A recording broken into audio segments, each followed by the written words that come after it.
5 ஆண்டு கால விவாகரத்து வழக்கு ஆவணங்களை கிழித்து நீதிமன்றத்தில் சேர்ந்த தம்பதியினர். என்னை கைது செய்ய வேண்டாம், கோட்டாபய ராஜபக்ஷ நீதிமன்றத்தில் மனு. யாழில் தேங்காய் மட்டைகளுடன் நீண்ட காலம் அரங்கேறிய சட்டவிரோத செயல், காட்டிக் கொடுத்த ரகசிய தகவல். யோசித ராஜபக்ஷவின் மனு மேன்முறையீட்டு நீதிமன்றம் பிறப்பித்துள்ள உத்தரவு. 10ஆம் வகுப்பு மாணவனால் போலீசாருக்கு காத்திருந்த ஷாக், விசாரணையில் வெளியான பின்னணி தகவல். நாட்டில் டெங்கு அதிக அபாய வலயங்களின் எண்ணிக்கை சடுதியாக அதிகரிப்பு, விடுக்கப்பட்டுள்ள எச்சரிக்கை. 2 மாத குழந்தையை 50,000 ரூபாவுக்கு விற்ற பெண். முன்னாள் ஜனாதிபதி மஹிந்த ராஜபக்ஷவுக்கு மறதி, பேசு பொருளான விடயம். முற்றுகையிடப்பட்ட விபச்சார விடுதி வசமாக சிக்கிக் கொண்ட 3 பெண்கள். தங்க நகை வாங்க காத்திருப்போருக்கு முக்கிய அறிவித்தல். சித்திரவதைக்குள்ளாக்கப்பட்ட சுரேசலை சிஐடி அதிகாரிகளிடம் தீவிர விசாரணை. நடராஜர் சிலை சர்ச்சை, கடற்றொழில் அமைச்சர் சந்திரசேகர் உடனடியாக பதவி விலக வேண்டும். தொடர்பென விரிவான செய்திகள்.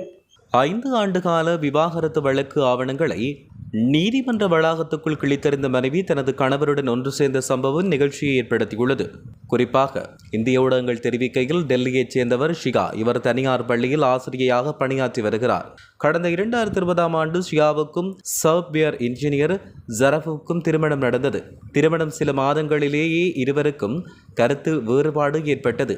கணவர் வீட்டை விட்டு வெளியேறிய ஷிகா தனது தாய் வீட்டில் தனியாக வசித்து வந்தார். கணவர் சௌரஃபிடமிருந்து விவாகரத்து கோரி டெல்லி குடும்பநல நீதிமன்றத்தில் அவர் வழக்கு தொடர்ந்திருந்தார். இந்த வழக்கு சுமார் 5 ஆண்டுகளாக நீதிமன்றில் நடைபெற்று வந்தது. இந்த நிலையில் சில வாரங்களுக்கு முன் ஷிகாவின் தந்தைக்கு திடீரென்று மாரடைப்பு ஏற்பட்டது. நிதிச்சுமையின் காரணமாக அவர் அரசு மருத்துவமனையில் அனுமதிக்கப்பட்டார்.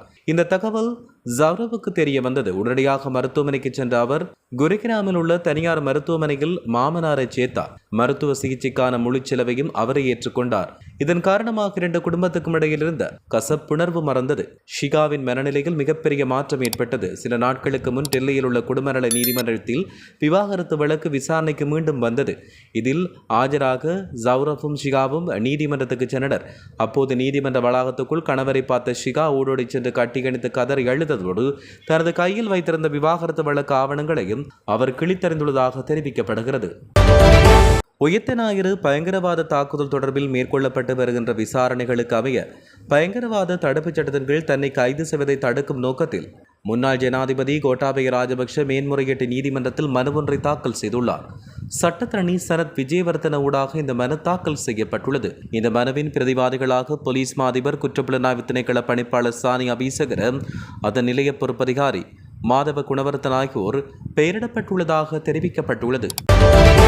கிளிநொச்சியிலிருந்து தேங்காய் மட்டைகளுக்குள் மறைத்து வினோதமான முறையில் மணலை கடத்தி வந்த வாகன சாரதியை சாவகச்சேரி போலீசார் கைது செய்தனர். பளை பகுதியிலிருந்து தேங்காய் மட்டைகளை ஏற்றிச் செல்வது போல வாகனத்தில் அனுமதி பத்திரமின்றி அதன் மேல் தேங்காய் மட்டைகளை பரவி மணலை ஏற்றி யாழ்ப்பாண பருத்தித்துறை பகுதிக்கு நபரொருவர் நீண்ட காலம் கடத்தி வந்துள்ளார். இந்நிலையில் சாவகச்சேரி போலீசாருக்கு கிடைத்த ரகசிய தகவலின் பேரில் குறித்த வாகனத்தை வழிமறித்து சோதனையிட்ட போது தேங்காய் மட்டைக்குள் மணலை கடத்திச் சென்றமை கண்டறியப்பட்ட நிலையில் வாகனத்தின் சாரதியை போலீசார் கைது செய்துள்ளனர். பணச்சுத்திகரிப்பு தடுப்புச் சட்டத்தின் கீழ் தமக்கு எதிராக சட்டமா அதிபரால் தாக்கல் செய்யப்பட்டுள்ள வழக்கின் சதித்திட்டம் என்ற குற்றச்சாட்டினை முன்னோக்கி கொண்டு செல்ல முடியாது என தீர்ப்பளிக்குமாறு கோரி யோசித ராஜபக்ஷ தாக்கல் செய்த மனு மீதான விசாரணைகள் நிறைவடைந்துள்ளன. இது தொடர்பான தீர்ப்பு வரும் ஜூலை மாதம் 3ஆம் தேதி வெளியிடப்படும் என்று மேன்முறையீட்டு நீதிமன்றம் அறிவித்துள்ளது. இந்த மனு விசாரணைக்கு எடுத்துக் கொள்ளப்பட்ட போது மனுதாரரான யோசித ராஜபக்ஷ சார்பில் சட்டத்தரணி ஹபில் பாரிஸ் கருத்துக்களை முன்வைத்தார். அதேவேளை சட்டமா அதிபர் சார்பில் பிரதி சொலிசிட்டர் ஜெனரல் ஜனக பண்டார ஆஜராகி கருத்துக்களை முன்வைத்திருந்தார். அம்பலாங்கோட மடம்பே சுதுவெல்ல பகுதியில் 15 வயது பாடசாலை மாணவர் ஒருவர் 5 லட்சம் ரூபாய் மதிப்புள்ள போதைப் பொருளை வைத்திருந்ததாக தெரிவிக்கப்பட்டுள்ளது. அதன் சந்தேகத்தின் பேரில் கைது செய்யப்பட்டதாகவும் அம்பலாங்கோடை போலீசார் குறிப்பிட்டுள்ளனர். சந்தேகத்துக்குரிய மாணவனின் தொலைபேசியை சோதனையிட்ட போது பிரபல பாதாள உலக தலைவரான ஒருவரின் வழிகாட்டலின் கீழ் ஈஸி கேஷ் முறையில் போதைப்பொருள் கடத்தலில் அவர் ஈடுபட்டுள்ளமை தெரிய வந்தது. ரகசிய தகவல் ஒன்றின் அடிப்படையில் சந்தேக நபரை சோதனையிட்ட போது அவரிடமிருந்து 10 கிராம் மற்றும் 60 மில்லிகிராம் போதைப் பொருளை கண்டுபிடித்ததாக போலீசார் தெரிவித்தனர். மாணவனுக்கு வழங்கப்பட்ட அறிவுறுத்தலின்படி ஈஸி கேஷ் முறைப்படி விற்க தயாராக இருந்த போதைப்பொருள் பொதிகளை வைத்திருந்ததாக போலீசார் மேலும் தெரிவித்துள்ளதாக கூறப்படுகிறது. நாட்டில் டெங்கு நோய் தாக்கத்தின் வீரியம் தற்போது ஒரு பாரிய தொற்று நோய் மட்டத்துக்கு தீவிரமடைந்துள்ளதாக நிர்வாக சபைகள், மாகாண சபைகள் மற்றும் உள்ளூராட்சி அமைச்சர் சந்தன் அபேரத்ன தெரிவித்தார். இதன் காரணமாக நாடளாவிய ரீதியில் இதுவரை அடையாளம் காணப்பட்ட 74 டெங்கு அதி அபாய வலயங்களின் எண்ணிக்கை 84ஆக தற்போது அதிகரிக்கப்பட்டுள்ளது. தற்போது நிலவி வருகின்ற மழையுடனான வானிலை காரணமாக பின்வரும் 14 மாவட்டங்களில் டெங்கு நோய் அதிவேகமாக பரவி வருகிறது. கொழும்பு, கம்பகா, களுத்துறை, காலி, மாத்தறை, அம்பாந்தோட்டை, குருநாகல், புத்தளம், இரத்தினபுரி, கேகாலை, கண்டி, மாத்தளை, மட்டக்களப்பு, பதுளை ஆகிய மாவட்டங்களில் டெங்கு நோய் வேகமாக பரவி வருவதாக எச்சரிக்கை விடுக்கப்பட்டுள்ளது. தமிழ்நாடு திருப்பத்தூர் ஆம்பூரில் 50,000 ரூபாய்க்கு 2 மாத பெண் குழந்தையை விற்றதாக கூறப்படும் சந்தேகத்தின் பேரில் கைது செய்யப்பட்டுள்ளதாக போலீசார் தெரிவித்தனர். போலீசார் மேற்கொண்ட விசாரணையில் குழந்தையை விற்பனை செய்ததாக குற்றஞ்சாட்டப்பட்ட தாய் கைது செய்யப்பட்டார். குழந்தையை வாங்கிய நபர் உள்ளிட்ட சம்பவத்தோடு தொடர்புடைய பலரும் விசாரணைக்கு உட்படுத்தப்பட்டுள்ளனர். விசாரணையின் அடிப்படையில் குழந்தையை சட்டவிரோதமாக விற்பனை செய்த குற்றச்சாட்டில் மொத்தம் 6 பேருக்கு எதிராக வழக்கு பதிவு செய்யப்பட்டுள்ளதாக தெரிவிக்கப்படுகிறது. இதையடுத்து சம்பவத்தோடு தொடர்புடையவர்களை கைது செய்யும் நடவடிக்கைகளை காவல்துறையினர் தீவிரப்படுத்தியுள்ளனர். குழந்தையின் பாதுகாப்பு மற்றும் நலனை உறுதிப்படுத்துவதற்காக சம்பந்தப்பட்ட அதிகாரிகள் தேவையான நடவடிக்கைகளை மேற்கொண்டு வருவதாகவும் தெரிவிக்கப்படுகிறது. முன்னாள் ஜனாதிபதி மஹிந்த ராஜபக்ஷவின் அருகில் சென்ற தற்போதைய சமகால அரசாங்கத்தின் பிரதி அமைச்சர் சுனில் வட்டக்கல அவருடன் மிகவும் நெருக்கமாக கலந்துரையாடல் ஒன்றை மேற்கொண்டிருந்தார். இது தொடர்பான காணொலி காட்சிகள் சமூக வலைதளங்களில் வெளியாக புதிய அரசியல் கூட்டணிகளை ஏதும் உருவாகிறதா என்கின்ற ரீதியில் பேசுபொருளாக மாறியுள்ளது. ஜனாதிபதி சட்டத்தரணி உபுல் குமார பெருவின் மகனின் இறுதிக்கிரியின் போது இந்த உரையாடல் இடம்பெற்றுள்ளது. இவ்வாறான நிலையில் சமூக வலைதளங்களில் பரவி வருகின்ற இந்த விசேட காட்சியை தான் பார்த்ததாக ஒப்புக்கொண்ட மஹிந்த ராஜபக்ஷ அன்று பிரதி அமைச்சர் தன்னிடம் என்ன விடயங்களை தெரிவித்தார் என்பது தொடர்பில் தனக்கு இன்னும் ஞாபகமில்லை என்று தெரிவித்தார். இதனிடையே இந்த விவகாரம் குறித்து பிரதி அமைச்சர் சுனில் வட்டக்கலவிடம் ஊடகங்கள் வினவிய போது சமூக வலைதளங்கள் ஒரு சாதாரண மனிதநேய சந்திப்பை பெரிய அரசியல் விவகாரமாக திசை திருப்பி வருவதாக குற்றம் சாட்டியுள்ளார். நீர்கொழும்பு பகுதியில் மசாஜ் நிலையம் என்ற போர்வையில் நடத்தப்பட்டு வந்த விபச்சார விடுதியொன்றை வலான மத்திய ஊழல் புலிவு முற்றுகையிட்டு 3 சந்தேக நபர்களை கைது செய்துள்ளது. நேற்று நீர்கொழும்பு போலீஸ் பிரிவுக்குட்பட்ட கொப்பராச்சந்தி பகுதியில் வலான மத்திய ஊழல் ஒழிப்பு அதிரடி அதிகாரிகளுக்கு கிடைத்த ரகசிய தகவலின் பேரில் முற்றுகை இடம்பெற்றுள்ளது. இதன்பொழுது குறித்த விடுதியை முகாமத்துவம் செய்த பெண்ணொருவரும் விபச்சாரத்தில் ஈடுபடுவதற்காக அங்கு தங்கியிருந்த மேலும் 2 பெண்களும் கைது செய்யப்பட்டு மேலதிக நடவடிக்கைக்காக நீர்கொழும்பு போலீஸ் நிலையத்தில் ஒப்படைக்கப்பட்டுள்ளனர். கைது செய்யப்பட்ட பெண்கள் 31, 35 மற்றும் 40 வயதுகள் என்று தெரிவிக்கப்பட்டுள்ளது. இவர்கள் வாரியபல, பூசா மற்றும் மத்தகம் ஆகிய பகுதிகளைச் சேர்ந்தவர்கள் என்றும் போலீசார் தெரிவித்தனர்.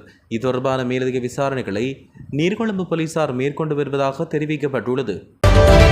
இலங்கையில் இன்றைய தினம் தங்கத்தின் விலை அதிகரிப்பை பதிவு செய்துள்ளதாக அகில இலங்கை நகை வியாபாரிகள் சங்கம் தெரிவித்துள்ளது. அதன்படி இன்றைய தினம் 24 கேரட் தங்கம் 1 பவுன் 2,000 ரூபாவில் அதிகரித்து 3,94,000 ரூபாவாக விற்பனை செய்யப்படுகிறது. இதேவேளை 22 கேரட் தங்கம் பவுன் ஒன்று 4,000 ரூபாவில் அதிகரிக்கப்பட்டு 3,62,500 ரூபாவாக விற்பனை செய்யப்படுகிறது. தடுப்பு காவலில் வைக்கப்பட்டுள்ள சுரேஷ் சலேயின் சித்திரவதைக்கு உள்ளாக்கப்பட்ட சம்பவம் தொடர்பில் முறைப்பாடொன்று பதிவு செய்யப்பட்டுள்ளதாக இலங்கை மனித உரிமைகள் ஆணைக்குழு தெரிவித்துள்ளது. இலங்கை மனித உரிமைகள் ஆணைக்குழு அறிவிப்பொன்றை வெளியிட்டுள்ளது. இந்த முறைப்பாடு தொடர்பில் தொடர்ந்து விசாரணையை மேற்கொண்டு வருவதோடு இன்றைய தினம் குற்றப்புலனாய்வு திணைக்கள அதிகாரிகளிடமும் வாக்குமூலம் பெறப்படும் என்று அந்த ஆணைக்குழுவின் ஆணையாளர் நிமல்ஜி புஞ்சிகேவா தெரிவித்தார். குற்றப்புலனாய்வு திணைக்களத்தின் தடுப்பு காவலில் உள்ள சுரேஷ் சலே பல்வேறு சித்திரவதைக்கு உள்ளாக்கப்பட்டுள்ளதாக அவருடைய உறவினர்களால் இலங்கை மனித உரிமைகள் ஆணைக்குழுவில் அண்மையில் முறைப்பாடு செய்யப்பட்டது. அந்த முறைப்பாட்டின் அடிப்படையில் சுரேஷ் சலே தடுத்து வைக்கப்பட்ட சிறைக்கூடம் குறித்து விசேட பரிசோதனை ஒன்று நடத்தப்பட்டுள்ளதாகவும் தெரிவிக்கப்படுகின்றமை குறிப்பிடத்தக்கது. நாடாளுமன்றத்தில் பொய்யுரைக்கும் கடற்றொழில் அமைச்சர் ராமலிங்கம் சந்திரசேகர் உடனடியாக பதவி விலக வேண்டும் என சிதம்பரநாதன் மோகன் கோரிக்கை விடுத்துள்ளார். யாழ் ஊடக மையத்தில் இன்று செவ்வாய்க்கிழமை இடம்பெற்ற ஊடக சந்திப்பின் பொழுதே அவர் இவ்வாறு தெரிவித்தார். யாழ்ப்பாணம் சர்வதேச விமான நிலையத்தில் நடராஜர் சிலை வைப்பதற்கான அனுமதிகள் கோரிய போது அதை கடற்றொழில் அமைச்சர் மறுத்திருந்தார். இது தொடர்பில் செய்திகள் வெளியாகிய நிலையில் நாடாளுமன்றில் தான் அவ்வாறு மறுக்கவில்லை என்று பொய்யுரைத்தார். இவ்வாறான பொய்யர்கள் அமைச்சர்களாக பதவி வகிக்க முடியாது. அவர்கள் உடனடியாக பதவி விலக வேண்டும் என்றும் சிதம்பரநாதன் மோகன் மேலும் கோரிக்கை விடுத்துள்ளார்.